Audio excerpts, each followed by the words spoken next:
No one asked what she was doing there, but the way the officer kept one hand near his holster said she did not belong. The air stank of diesel and drying mud. August heat rolled off the flat Arkansas highway like a fever no one could sweat out. Camelia Ward stood beside her aging Buick, hands still on the hood where they had been ordered, sweat curling down her neck like quiet warnings. A hawk circled above the tree line, unseen by everyone but her. She had said nothing since they pulled her over. Not when the cop asked where she was headed. Not when he told her to step out. Not even when he squinted at her license like he'd been handed a forged passport. The badge on his chest read Price. The younger one with the clipboard and the scuffed boots hadn't said his name. He looked fresh from the academy, already learning the art of silence. Price tilted his head. "You're awful quiet, ma'am." Camelia blinked slowly. Her jaw flexed once, but the words stayed inside. She had learned long ago that speaking first was a kind of surrender. The officer tapped the ID against his thigh. "Doctor, huh? Of what?" She didn't answer. The heat made everything slow. The air, the pulse behind her eyes, the way time moved when a man with a badge was deciding what to make of you. He turned to the younger one. "Run it again." Camelia watched the horizon. It had taken her 9 hours to get here, counting the stop at the diner where the waitress had called her sweetheart but filled the coffee halfway. She had mapped the route carefully, choosing back roads to avoid attention, but still ended up here. Roadside. Pinned in the kind of silence that meant something dangerous was trying to be born. The younger officer returned, glancing at Price. "Her name checks out. She's federal, Department of Transportation, Inspector General's office." Price raised an eyebrow. "You don't say." Camelia did not move. She let them sit in that realization for a beat, then another. Then she turned, slow and deliberate, her voice dry from the heat. "Is there a reason I was pulled over?" Price took a step closer. His smile was thin and without humor. "Suspicious lane drift. Could be fatigue. Could be something else." "There's no report of that," she said quietly. "You challenging me?" he asked. Camelia looked at him for the first time, not with fear, not with defiance. Just the kind of gaze that made men with power wonder if they had enough of it. "I'm noting it for the record." That was all she said. He stepped back, said something under his breath. The younger one tapped the tablet again. Camelia knew he would find the clearance code, knew the badge she carried in her bag had already lit up terminals she could not see. But the way Price lingered told her that none of that mattered out here. By the time they let her go, she'd been out of her car for 40 minutes. Her shirt was damp between the shoulder blades. Her tires had sunk a half-inch into the soft roadside. As she pulled back onto the highway, she didn't look in the rearview mirror. She knew they were still watching. The town of Everson was smaller than she remembered. A gas station, a grocery store, 2 churches within half a mile of each other, and a courthouse that hadn't been painted in 20 years. She stopped at the edge of town and called no one. She parked behind the municipal building and waited, letting the sweat dry on her arms before gathering the manila folder from the passenger seat. Inside were 5 names, 3 maps, and a photograph of a man with a badge clipped to his belt and a smirk on his face. Sheriff Harold Keene. 17 complaints filed against his office in the past 2 years, not one upheld. The last complaint had come from a woman who disappeared 2 weeks later. Her car was found with the engine running and the keys still in the ignition. Camelia stepped into the courthouse with her heels clicking softly against the tile. The clerk at the front desk didn't look up until she was already past him. "I need to speak with Judge Redmond," she said. The clerk blinked. "Do you have an appointment?" Camelia opened the folder, flashed a gold seal embossed with federal code. "Now I do." Judge Redmond's office smelled like lemon polish and something older. He stood when she entered, tall, trim, with hair slicked back like it was still 1962. He offered a handshake she didn't take. I assume you're here because of the inquiry, he said. I'm here because of the pattern, she replied. The judge gestured to a chair. These things can be politically sensitive. She didn't sit. He cleared his throat. You know, sometimes what looks like a pattern is just coincidence. Small town, fewer variables. The numbers can play tricks. They don't, he sighed. Well, I've always respected federal oversight, but this town doesn't need troublemakers. Camelia closed the folder. That's good. I'm not here to make trouble. I'm here to verify infrastructure integrity under federal compliance. Nothing more. She turned to leave. As her hand touched the doorknob, Redmond spoke again. Be careful where you step, Inspector. This town doesn't like flashlights in its corners. Camelia didn't answer. Outside, the air had cooled just slightly. She walked down the courthouse steps and into the street. The sun was dipping now, throwing long shadows behind her. Across the road, a boy with a phone watched her. When their eyes met, he raised the device, pressed record, and mouthed one word. I saw. Camelia nodded once, almost imperceptibly, then turned the corner and disappeared into the fading light. The coffee at May's diner was weak, but Camelia drank it anyway. She sat alone in a corner booth, her blazer folded beside her, sweat darkening the collar of her shirt. Through the wide window, the town of Everson rolled on like nothing had happened.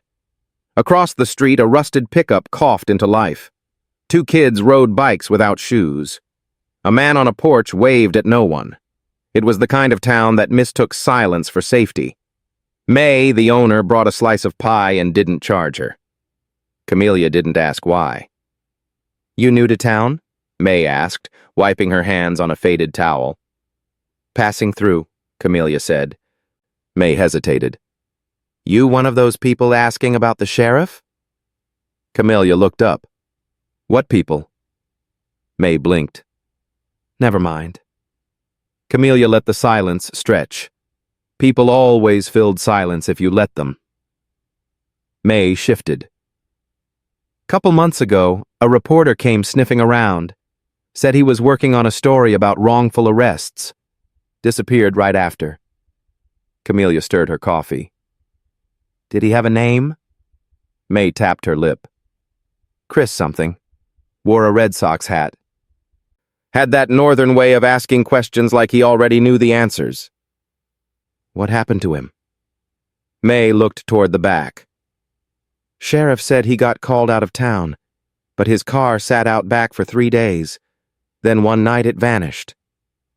Camelia leaned back. You didn't report it? May's voice dropped. To who? Outside, the sheriff's cruiser passed slowly, as if summoned by the sound of his own name. Keene was behind the wheel, sunglasses hiding his eyes. He didn't look at the diner, but Camelia knew he saw her. She finished the pie, left a 20. At the door, May touched her arm. If you're smart, you'll leave it alone. Camelia nodded. I'm not. The sun was dipping low again. She drove to the edge of town where Oak Hollow curved around the far creek bed. The houses here were smaller, older. Many of the yards had signs. For sale, foreclosure, pending demolition. She parked by a sagging white house with flaking paint and a crooked porch. This was the address on the complaint file that started the investigation. It belonged to June Levingston, a retired postal clerk, 71, who claimed the sheriff's office had fined her 17 times in 4 months. Grass too tall, shutters missing, unsecured shed. Camelia knocked twice. No answer. She tried again. A voice called from behind the screen. Go away. I've said enough already. Miss Levingston, Camelia said, I'm not with the sheriff. I'm from Washington. Department of Transportation. The door creaked open an inch. They sent someone? June asked. After all this time? I'm here to verify claims tied to infrastructure code enforcement. Your name came up in the audit. June opened the door wider. She had gray hair, stiff from weather and habit, and a long scar down one forearm that didn't look accidental. "I kept all the papers," she said. "They thought I wouldn't." Camelia followed her inside. The house smelled of old wood and gardenia. June's living room was filled with shoeboxes and file folders. She laid one open on the table. "Started last year. I missed a payment on the water line repair, so they started coming by. At first it was warnings, then citations, then 2 court dates in 3 months. Judge never looked at the pictures I brought." Camelia scanned the documents, all signed by the same inspector, all linked to expedited property seizures under a redevelopment ordinance passed 6 months earlier. "Do you know a man named Victor Lang?" she asked. June nodded slowly. "He offered me half what the house is worth. Told me I'd lose it either way, but at least with him, I'd walk away with something." Camelia looked out the window. 3 of the 4 houses across the street were empty. One had its windows boarded from the inside. Did anyone else speak up?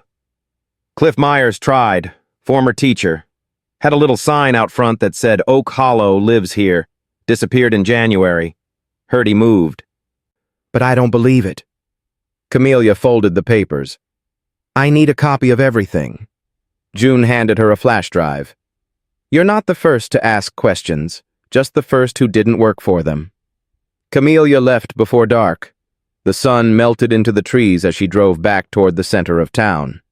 She passed the boarded houses, the shuttered stores. On the corner of Elm and Warren, a group of boys stood beneath a broken street lamp. One of them stepped forward when he saw her car. He was maybe 16. Wore a green hoodie and carried a skateboard under one arm. His face was tight with something between fear and hope. "You're the one they pulled over yesterday," he said. "The woman in the slacks." Camelia rolled down the window. "Who are you?" "Name's Nico. I've got something to show you, but not here." Camelia hesitated. "They messed with my brother," he said. "They made him disappear. Said it was drugs. But I know what happened." She unlocked the passenger door. Nico slid in. "There's a place they use out near the quarry. Sheriff calls it overflow processing, but it's not on the map. I only saw it because my brother texted me coordinates the night he vanished." Camelia glanced at him. "You kept them?" Nico tapped his phone. "Screenshot. Saved on the cloud. I've been waiting for someone to give a damn." The car turned off Main Street, tires crunching gravel as the town faded behind them. Ahead, the road narrowed to a ribbon of cracked asphalt disappearing into the woods. Camelia's fingers tightened on the wheel. Something was waiting at the end of it. Camelia drove without speaking, letting the road answer the boy's silence. The woods pressed in on both sides, thick with vines and the shrill chorus of crickets. Her headlights cut a path through the dark, illuminating the narrow track that split off the county road. The tires bucked once on gravel, then steadied. Nico sat stiff beside her, phone clenched in one hand, backpack on his lap. He hadn't looked at her since they passed the last mailbox. He just kept his eyes forward like he was bracing for something sharp and sudden. "It's about another mile," he finally said. Camelia glanced at the dashboard. No cell signal. The screen flashed red where GPS had once been. "You trust what's at the end of this?" she asked. He shook his head. "I don't trust anything. But it's where my brother sent the last thing he ever wrote me." "What was his name?" "Caleb, 21. Worked at the recycling plant part-time. Got into a fight with one of Keene's deputies outside a gas station. Next day he was gone." "What did the report say?" "That he left town. Said he confessed to petty theft, signed a waiver. But I know Caleb. He couldn't spell waiver on a good day. He never left without telling me." Camelia didn't push. The boy's voice had the crack of someone who'd already said it 100 times and knew it would not matter. The road twisted again, this time narrowing into a fenced corridor lined with pine. A rusted sign leaned sideways, half hidden by underbrush. "Private property. No trespassing." Violators prosecuted. She slowed to a crawl. A low building emerged from the trees, cinderblock walls, a sagging roof, a rusted gate hanging open. No lights, no markings. Just a gravel lot and the sound of frogs from a nearby ditch. "This is it," Nico whispered. Camellia parked. The engine ticked as it cooled. Crickets hushed. "Stay here," she said. "I'm coming," he replied. She didn't argue. Something about the silence made her feel she'd already lost that fight. They stepped into the clearing. The smell hit first: mildew, oil, and something faintly metallic. The kind of scent that settled in the back of your throat like regret. The front door was chained shut, but the side had been breached. Camellia ran a hand along the frame. The wood was splintered inward. "Somebody kicked it in," she murmured. Inside, the room was low and long, lit only by the glow of her flashlight. Cots lined the walls, stained sheets, a pile of uniforms in the corner, all gray, all torn.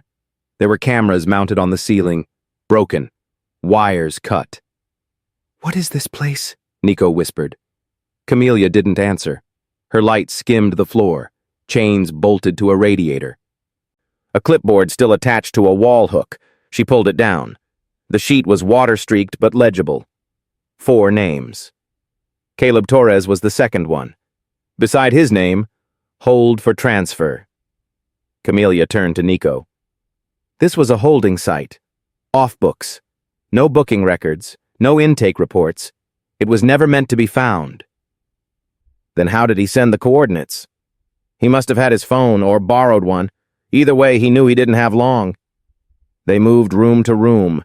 Each looked the same: cots, chains, paper logs. In one, a plastic evidence bag still hung on a nail. Inside, a Red Sox cap. Nico didn't have to ask. "He was real," Camellia said. "The reporter." They returned to the car without speaking. Camellia snapped photos on her phone, eyes flicking constantly to the trees. Something about the place felt unfinished, as if whoever ran it had left in a hurry, but might come back just as fast. In the driver's seat, she tried again to connect to the network. Nothing. She keyed the car into reverse. Headlights ignited the trees and the red glow of a taillight. Another vehicle idled 20 feet behind them. Silent. No headlights. Just the faint hum of an engine. Nico froze. "They followed us." Camellia put the car into drive. "Buckle up." The vehicle behind them, a black SUV, revved once, then surged forward. Camellia floored the accelerator, dirt and gravel kicking behind them as the Buick jolted forward down the forest road. "Who are they?" Nico shouted. Camellia didn't look away from the road. "People who don't want this found." The SUV's bumper glimmered in the mirror. It swerved, trying to pin them against the embankment. Camellia yanked the wheel, the tires screeching as they skidded into a clearing. Her fingers danced on the wheel, sharp and precise, every motion stripped of panic. Ahead, the woods opened onto the highway. She burst through the gap, tires catching the pavement hard. The SUV hesitated, then turned the other direction, disappearing into trees without a plate, without a trace. Nico's hands were shaking. Camellia pulled over near a county water tower, cutting the engine. "That was Keene," he said, "or someone he sent." "Probably both." She opened the glove compartment, retrieved a metal case, unlocked it with her thumbprint. Inside, a small black phone. Satellite. Government issued. She dialed one number. Waited. A man's voice answered. "Go ahead." "This is Agent Camellia Ward. Initiate digital recovery on Everson Unit Q. Coordinates logged. Site has been vacated but remains intact. I have a witness and initial physical evidence." There was a pause. "Copy. Recovery in progress. You're not authorized for local arrest?" "Not yet." "Then be careful. Ward, this one's live." She ended the call. Nico sat back in his seat, breathing hard. What happens now? Camelia looked at him, then out the window where the trees moved again, this time with wind, not threat. Now we dig deeper. Camelia woke to the sound of branches tapping the window. Rain had come sometime during the night, coating the windshield in streaks of pine pollen and dust. She sat in the driver's seat where she'd slept, one hand still on the steering wheel. Nico lay curled in the back, hoodie pulled over his face, breath slow but restless. The satellite phone buzzed once in the armrest compartment. She reached for it with the stiffness of someone used to long waits in worse places. "Ward," she answered. The voice on the other end was clipped, older and familiar. "This line is being monitored." She said nothing. "Digital retrieval complete. We have footage, body cam archives, internal logs. Most damning are the emails. They called it a disruption reduction corridor." Camelia blinked slowly. "Quarry site?" "Yes. They were preparing to demolish it. You got there first." "Any names?" "Too many. Keen's signatures on the funding. But the pressure came from a development firm out of Baton Rouge. Name's Fairbridge Industries. Private equity, mostly. They've been targeting towns with devalued housing stock." Camelia felt the gears turning behind her eyes. They were paying the sheriff's department? "Not directly, through a civic improvement initiative. The grants look clean, but the timing's suspect. We're tracing the wiring now. You've kicked a hornet's nest." She closed the call, slipped the phone back into the case, and sat still. The storm outside had passed. The sun was creeping back through the tree line, laying streaks of gold across the dashboard. Nico stirred behind her. "We still alive?" "Barely." He sat up, rubbing his eyes. "You ever think maybe this isn't your job?" "I think maybe it is." They didn't speak for several miles. The town looked the same, but Camelia noticed the difference. People had started watching her, not with curiosity anymore, but with calculation. The man at the gas station kept glancing at the register instead of her face. The school bus driver rolled through the stop sign a little too fast when she crossed. A woman in the diner lowered her voice when Camelia walked in. At the grocery store, she met a man who didn't lower his voice. "You're her, right? The one poking around." He was tall, wearing a volunteer fireman's shirt and a faded Marine's hat. "I'm asking questions," she said. He nodded. "Then I guess you ought to know. Last night, someone broke into the old clinic off Hamilton, stripped it, files, cabinets, like they were looking for something." Camelia stepped closer. "Did anyone see who?" The man's jaw worked side to side like he was chewing a thought. "No one ever sees. That's the problem." He handed her a slip of paper. "This is a name you should remember." She unfolded it. Reverend Isaiah Bell. "Runs the Pentecostal church down near the county line," the man said.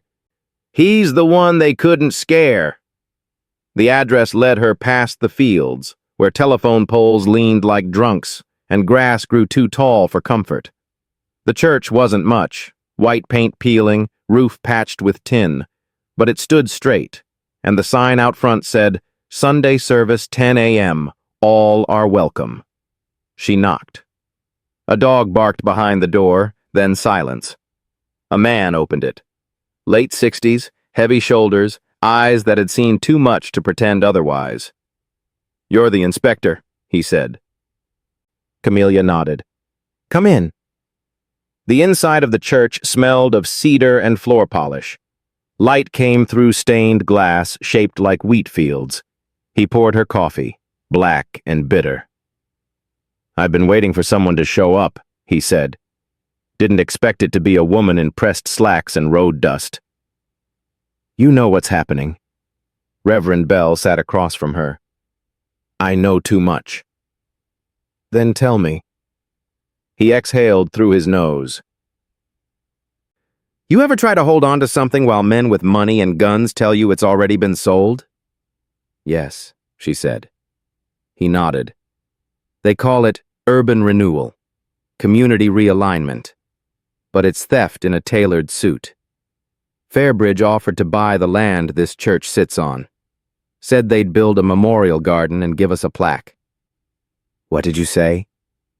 I told them to keep their plaque. Camellia sipped her coffee. Keen visits once a month, he said. Always a reason. Noise complaint. Parking issue. Last week they fined us for chipped steps. You think Fairbridge is behind it? They're the bankers, but the enforcers wear badges. He reached into a drawer and handed her a stack of manila envelopes. Inside were photos, homes marked with red tape, families standing outside as trucks pulled up. In one, Camellia recognized the boy in the green hoodie, Nico, standing beside an older man with Caleb's face. They started with the renters, Belle said. No deeds, no leverage. Then they went after the fixed incomes, seniors, veterans, anyone who'd miss a payment. What about the judge? She asked. Belle's mouth twitched. Judge Nichols? He's got land out on the North Ridge. Guess who bought it from him last year? Camellia said nothing. They call this progress, Belle said. But all I see is erasure. A car passed outside. Slow. Watching. I have enough to file a preliminary injunction, Camellia said. But it won't stick unless we name names. And we still don't know who's laundering the funding. Belle rose, walked to a locked cabinet, and returned with a file. I took this from the county archive before they digitized it. Grant applications, emails, invoices. They buried it under civic planning records, but it's all there. She flipped through the first few pages. One stood out. A signature. Graham Wexler, County Economic Director. Another. Dated memo outlining targeted devaluation initiatives.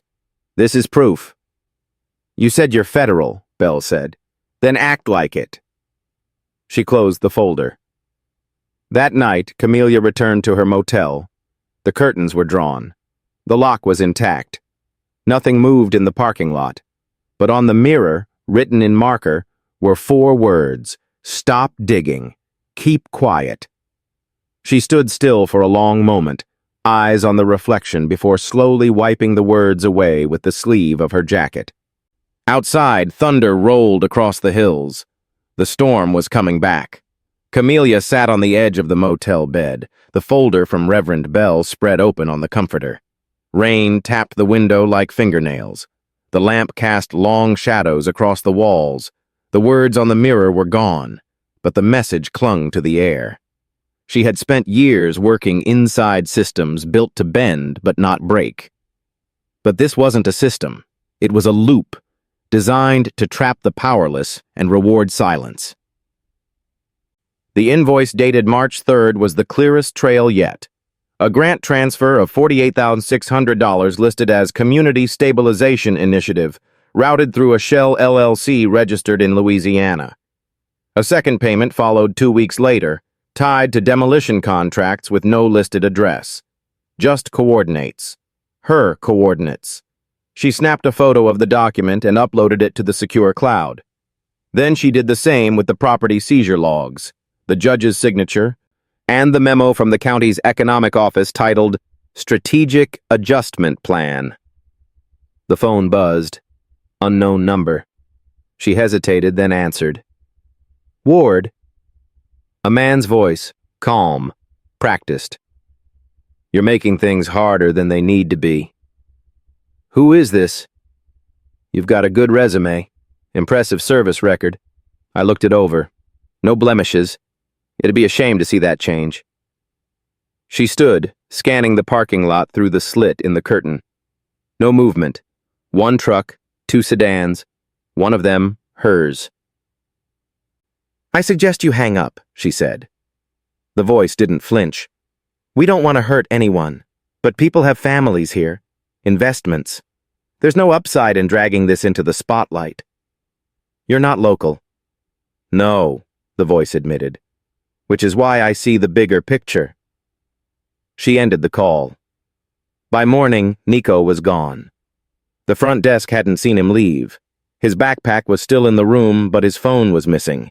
On the nightstand, a slip of paper. They came to my aunt's house. I had to run. Don't trust anyone. Camelia stuffed the note into her coat pocket and left through the back. Her Buick was still in the lot, but she used a rental from a nearby agency and paid cash. If someone had eyes on her, she wasn't going to make it easy. At the edge of the county line sat an old feed store that now served as the clerk's archive.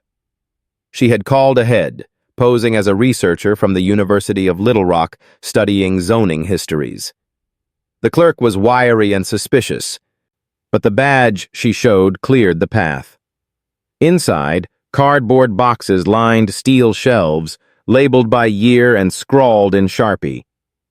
She searched under 2021 and found what she needed: municipal annexation plans signed by Judge Nichols and Economic Director Wexler. The plans extended into Oak Hollow, Hollow Creek, and 3 blocks east of the church. Every neighborhood on the map was historically Black or Latino. Every parcel marked for redevelopment had an accompanying note about tax delinquencies, even in cases where records showed full payment. Camelia copied everything, scanned what she couldn't carry. On the way out, she spotted a small bulletin board near the door. Missing: Chris Varela, investigative reporter. His face stared back at her. Underneath, someone had scrawled in pen, "Gone, but not forgotten." She drove to the last name she hadn't contacted, Carla Durant, a former county employee who had filed an anonymous tip about forged inspection records. The address on file was a trailer home just past the industrial park. Most of the homes on the street had faded flags and rusting mailboxes. Children's bikes sat abandoned in weeds. Camelia knocked, waited. The woman who answered was mid-40s, hair tied in a scarf, eyes that darted past Camelia's shoulder before settling. "I don't talk to people anymore," she said. Camelia held up her credentials. "I read your report." Carla inhaled sharply. "They told me I imagined it." "You didn't." She stepped aside. Inside, the air was thick with lemon cleaner. Camelia spotted a baseball bat leaning against the wall near the fridge. "I caught Wexler signing permits that had never been inspected," Carla said. "He'd approved demolitions before the houses were even visited. You reported it. I sent the documents to the county board. 2 weeks later, I got cited for child endangerment. My custody was reviewed. They said I had mold under the sink. I lost visitation for 6 months. Her voice broke, but her hands stayed steady. Camelia placed the photos on the table. "Do you recognize any of this?" Carla stared. "That's the seal on the fake permits. They used it so often I stopped seeing it. It's from a housing office that doesn't even exist anymore." She pulled a jump drive from the drawer. "I saved copies. I wasn't brave enough to do anything with them. You are now." Carla nodded slowly, as if finally giving herself permission. That night, Camelia returned to her motel to find 2 sheriff cruisers parked across the street. Neither moved. Neither flashed their lights. They just waited. She walked calmly past them, unlocked her door, and closed it behind her. Then she pulled the curtains tight and placed the thumb drive from Carla into her laptop. Inside were over 200 documents. Emails. Logs, schedules, names. One stood out. A meeting invite from Victor Lang, Regional Director for Fairbridge Industries, sent to Wexler, Judge Nichols, and Sheriff Keene. Subject line: Acquisition timeline, finalized by Q3. The date matched the week Nico's brother disappeared. She stared at the screen for a long moment. Then she picked up the phone. "I want full jurisdictional clearance," she said. The federal liaison responded evenly. "We can't authorize a sweep without probable cause." "You'll have it." She paused. "I want someone watching the church. Reverend Bell is a target. We'll post surveillance. And find the kid. His name is Nico Torres." There was silence on the line. "What's wrong?" "Local police just listed a minor matching that name as a juvenile delinquent wanted for questioning in a burglary." Camelia's hand tightened around the phone. "That's a setup. We know." Outside, the cruisers were gone. The street was empty, but something had shifted. Not a threat. A test. She sat down at the desk, opened the folder of signatures, and began matching them by hand. Line by line. Page by page. Somewhere in the mess of red tape and erased names was a thread, and when she found it, she wouldn't pull gently. Camelia watched the cursor blink on her screen, the case file now thick with names she could no longer keep straight without notes. Each signature, each date, each fake inspection was another brick in a wall they had built around the truth. And the more she uncovered, the more she understood how long it had been standing. Her email inbox had turned into a graveyard of half-read responses from internal offices not ready to act. One memo from the department's legal arm asked for clarity on jurisdiction. Another warned her that accusations without due process could invite liability. A third advised her to wait for a committee review. She closed her laptop and leaned back. They were already folding. She pulled a thumb-sized recorder from her bag and clicked it on. Her voice, when it came, was low and precise.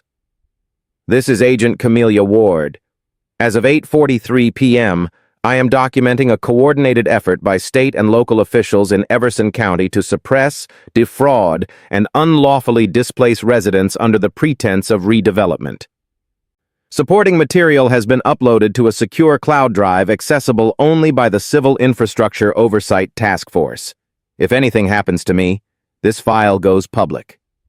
She clicked it off and slipped it into her boot. Outside, the wind had picked up. Pine needles scraped across the sidewalk in long, slow arcs. Something about the quiet felt dishonest. Her phone buzzed. Blocked number. She stared at it until it stopped. Then again. The second time she answered. No voice. Just a recording. "Got about 6 hours. If you care about him, you'll listen." Then a hollow click. The line went dead. Camelia gripped the phone tighter. They had Nico. She drove without lights, weaving through the back roads she had memorized from the annexation maps. Every route to the quarry was under watch now. But there was a second property, one that hadn't been mentioned in any official records, only referenced in a string of emails between Wexler and someone labeled Investor 3B. The message read, "If 1348 hasn't cleared by next quarter, we move the assets to Lark Farm. Discreet, off-grid, same storage potential." Lark Farm was 25 minutes outside the county seat, just past a set of grain silos left to rot after the last harvest went under. It had once been a co-op, 10 families working a patch of land no developer wanted until the soil was found to be rich with groundwater. Now, the land was empty. Camelia pulled up behind a thicket of tall grass and killed the engine. A chain-link fence wrapped the perimeter, but the back gate was open just enough to let a vehicle through. She walked in, flashlight low, careful not to crunch gravel where it might echo. The barn sat crooked against the dark, roof patched in spots with metal siding. A light flickered inside. She stepped into the shadow of a nearby shed and waited. Voices, 2. Male. One nervous, one bored. "Said the kid's not talking." "He will. They always do when it gets cold enough." A door creaked. Boots scraped on concrete. Camelia circled the barn's far side, scanning for another entrance. She found it. An old chute door latched halfway open. Inside, hay scattered the floor like a bad disguise. Behind a stack of pallets, she saw him. Nico was tied to a steel chair, a split lip, dirt on his cheek. But his eyes were clear. Watching the door, she slipped in, silent. The 2 men were 10 feet away, arguing about who should go check the cameras. One leaned against a wall, smoking. The other held a tablet that glowed dimly in the dark. Camelia raised a piece of rebar she had pulled from the shed and brought it down across the back of the smoker's knee. He crumpled with a howl. The second man turned, wide-eyed, but she was already on him, driving the bar into his ribs and dragging him down before he could shout. Nico stared at her like she wasn't real. She pulled a blade from her boot and cut the ties. "You came back," he whispered. "Always was the plan." Sirens sounded in the distance. "Are they coming for us?" "No," she said. "That's for them." She dragged one of the men out by the collar, left him face down in the dirt. She pulled the tablet from his vest and stuffed it into her coat. Inside were surveillance records, check-in logs, names. Too many names. Nico leaned against her as they moved to the fence line. By the time they reached the road, a federal vehicle had arrived, plain gray, no markings. A woman stepped out, badge on her belt, sidearm at her hip. "You Ward?" she asked. Camellia nodded. "Then you're clear. Orders came down 20 minutes ago. Full jurisdiction. Wexler's office is locked. Keene's been pulled into a closed-door hearing. Nichols tried to sign himself out on vacation. Denied." "What about Fairbridge?" The agent nodded grimly. "We're moving up the ladder. There's a subpoena headed for Baton Rouge right now." Camellia looked down at Nico. "Let's get you cleaned up," she said. Back at the church, Reverend Bell had already heard. His porch light was on. A kettle steamed inside. "I thought they'd try something," he said as she helped Nico to the couch. "They did." He poured her tea. "People always assume power looks like force, but it's patience, a long con, quiet signatures, eyes that look away." Camellia sipped the tea. Her fingers shook for the first time in weeks. "There's going to be a trial," she said. Bell nodded. "Let me know when it's public. I'll fill the gallery." Nico lay back on the couch, eyes fluttering closed. "Is it over?" he mumbled. Camellia placed a hand on his shoulder. "No, but it's loud now. That's the start." She stepped outside to make the call. The rain had stopped. The air felt clean. As she waited for the line to connect, she looked toward the horizon. The fences would fall. But the roots, they had to be pulled by hand. The courthouse in Everson had never seen so many cameras. Satellite vans lined the street, their antennae pitched skyward like hungry mouths. Reporters leaned against concrete planters, rehearsing their stand-ups while deputies in new uniforms kept uneasy watch. For years, the building had been a vessel of shadows. This morning, it was flooded with light. Camellia stepped through the front doors alone. No badge visible, no escort. Just a worn leather bag pressed to her side and a file marked Ward, Everson Findings, Final. Inside, the buzz dropped by half. Some recognized her. Most had seen the photos now, the motel, the quarry, the church. Online, she was already a symbol. In person, she was quieter than they expected. The assistant U.S. attorney greeted her at the third-floor conference room.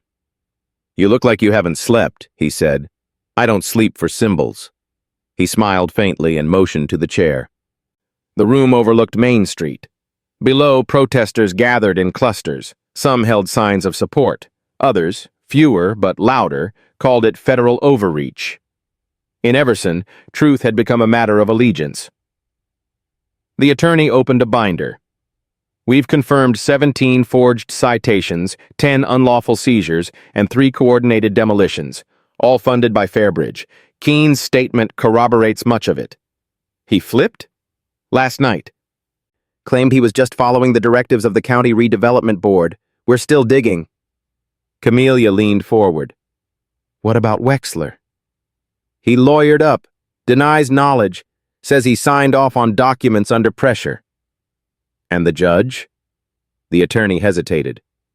"Still posturing. He's claiming procedural ignorance, says he trusted the agencies involved." She let out a breath through her nose. "They always blame the ink." He passed her a second folder. "There's more. The department wants you to return to Washington. Debrief, press availability, congressional briefings most likely." "I'm not done here." "You are. The locals aren't." "I didn't start this for Washington." "You didn't start it at all. They did." But you're the one who gets to finish it right." She didn't answer. The attorney closed the binder gently. "They're offering you a commendation. You'll want to accept it." She looked at the window again. The street below had begun to hum. A man with a loudspeaker shouted something about government lies. Another called back with a prayer. It was all noise now. That afternoon, she visited the community center. It had reopened 3 days earlier under emergency grants issued by the Department of Housing. Reverend Bell stood by the front steps, handing out clipboards to young volunteers who looked both eager and uncertain. "You came back," he said. "I wanted to see it in daylight." He smiled. "Doesn't it look different now?" "It looks like something survived." Inside, Nico sat at a long folding table with 4 other kids, sorting paperwork into boxes labeled by neighborhood. His bruises had faded, but the stubborn tilt of his jaw remained. Camelia sat beside him. "You're building something," she said. "Organizing," he corrected. "It's what my brother wanted. A record." "Of what?" "Everything they tried to erase." She placed her hand lightly on the table. "You're good at this." Nico shrugged. "Didn't think I was. Turns out, once people believe you, it changes what you believe about yourself." He picked up a stack of eviction notices, now stamped void across the top. "We're not done," he added. "But now they have to see us." Camelia made her way to the old police station near the center of town. The front doors had been propped open for ventilation. The sheriff's nameplate had been removed from the wall, replaced by a laminated poster. "Community Oversight in Effect. Public Review Board. Every Thursday." She stepped inside. A young woman behind the desk straightened when she saw her. "Agent Ward?" "Just Camelia." The woman smiled nervously. "I read the deposition. Everything you wrote. My uncle was one of the people who lost their house. Said no one cared, but you made them care." Camelia gave a quiet nod. "I need to check the holding logs." "Of course." The woman led her to the intake archive. A row of metal cabinets lined the room. The drawers had been relabeled with current dates. The older ones were marked in red. She opened the logbook from 8 months prior. Page after page of names. Each line was a person detained under a false charge, disorderly conduct, trespassing, expired tags. Charges designed to frighten, not prosecute, to clear the land without using fire. One name caught her eye. Caleb Torres, processing transfer, unverified release. Her hand tensed. She copied the page and tucked it into her bag. Outside, the air had thickened again. Summer was still holding on. That evening, Camelia drove past the quarry one last time. A federal lock now sealed the perimeter gate. Signs warned of legal penalties for entry, but behind the gate, the barn was gone. Flattened. Removed within 24 hours of its exposure. She stepped out of the car and walked to the edge of the fence. There was no memorial, no plaque. Just disturbed dirt and flattened grass. She stood there until the sun lowered past the ridge, setting the trees on fire. As she turned to leave, a black SUV pulled up behind her. A man stepped out. He wore a gray suit, no tie, hair silver, shoes polished. The kind of man who was used to watching from the gallery, not standing in the dust. "You're Agent Ward," he said. "You're late." He smiled. "I represent Fairbridge Holdings, or what's left of it." She didn't move. "We'll fight the subpoenas," he said. "That's what lawyers are for." Camelia tilted her head slightly. "I just wanted you to know," he continued, "you won't win the long game. Developers like us, we wait out storms. We offer scholarships. We build parks. Eventually, people forget who tore the roof off." She stared at him, silent. He looked out toward the clearing. "No press here," he added. "No stories." Camelia pulled the recorder from her pocket, pressed play. His voice echoed back, line for line. His expression didn't change, but something behind his eyes went still. "You'll want to walk away," she said, "before this becomes a scene." He hesitated, then turned and got back in the car. As the SUV disappeared down the road, Camelia remained by the fence. The sun had finished setting, but the light hadn't gone. Not yet. 3 months later, the leaves had changed.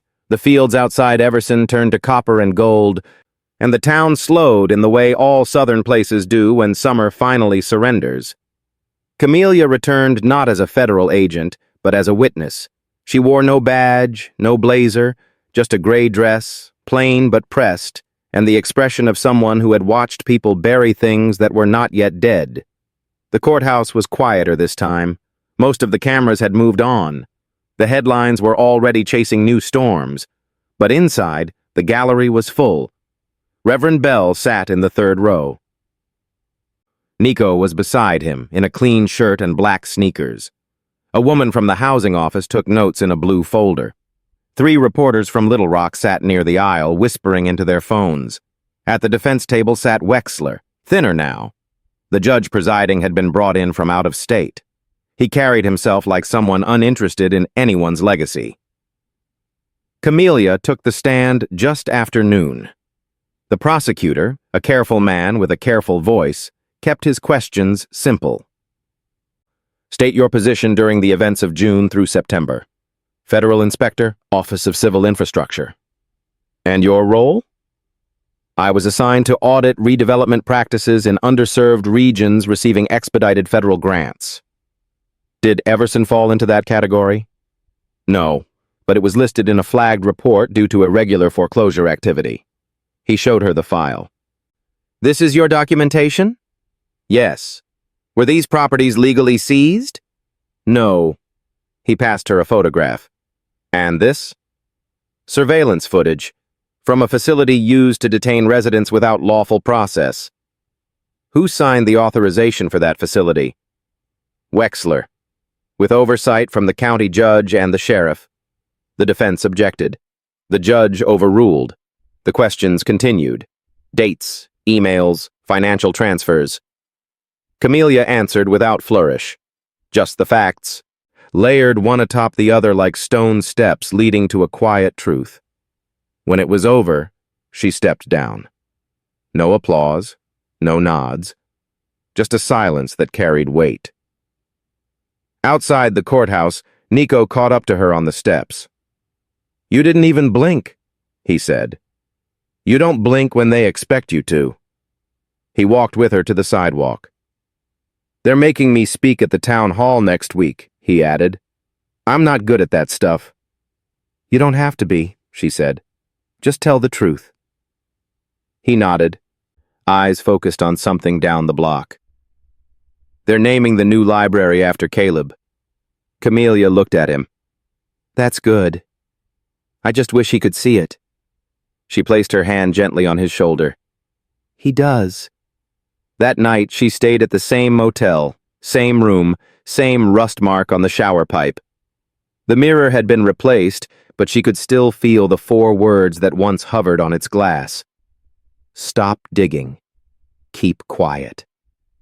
She stood before it now, her reflection steadier than she remembered. The folder of final documents sat on the desk beside her, a closure letter from DOJ, an offer from a university to teach, an invitation to a commission on national housing equity. None of them were answered. Instead, she wrote, handwritten letters. One to Tasha, the woman whose job was lost under false pretenses. Another to the family of Chris Varela, the missing journalist. A third to the mother of Caleb Torres, thanking her for raising 2 sons who didn't run from what was hard. When she finished, she stepped outside. The parking lot was empty. She walked 2 blocks to the edge of Oak Hollow, where a new plaque had been installed near the entrance. It read, "In honor of those who stayed and those who disappeared. This ground is not forgotten. Oak Hollow Community, 1924, still standing." She ran her fingers along the engraving. Some names never needed to be carved. They lived in the soil itself. Across town, Judge Nichols was removed from the bench following an ethics review. Wexler pled guilty to conspiracy and fraud. Keene agreed to cooperate in exchange for a reduced sentence.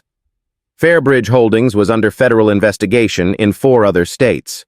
None of that brought back the houses already leveled, or the people who had left without saying goodbye. But it was a start. The Everson Civic Board changed hands. Reverend Bell was appointed to the new Oversight Council. Nico launched a digital archive of local testimonies under the title, "We Lived Here." Students came to volunteer. Residents came to remember. And Camellia, for the first time in a long while, became someone without a title. Just a woman passing through, bearing witness. She visited the church once more before leaving. Bell handed her a small box. Inside was a key. "To the new community office," he said, "just in case you ever want to come back." "I wasn't planning on staying," she said. "Neither was the truth," he replied.